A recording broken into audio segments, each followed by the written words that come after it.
Invoices from Ivan Yates' company revealed the extent of his work for Fianna Fáil in the general election last November.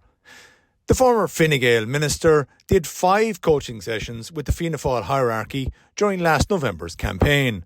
Fianna Fáil says he only did 1 session with Micheál Martin during the general election campaign, but his invoices show Yates did several sessions for the party on the eve of Martin's live TV leaders debates.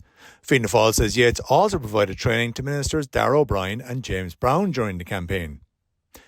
Yates billed Fianna Fáil for 5 sessions last November, which are described as media simulations. The first coaching session was on November 11th, the day of O'Brien's appearance on RT's housing debate. The second and third sessions were both on November 18th, the day of Martin's RTE debate with 10 leaders on Upfront with Katie Hannon.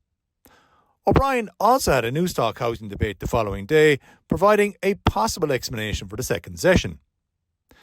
That the fourth and fifth sessions were on November 25th and 26th, the day of Martin's RTE primetime debate with Simon Harris and Mary Lou MacDonald. But Brown had an RTE immigration debate on November 25th, perhaps explaining the double date.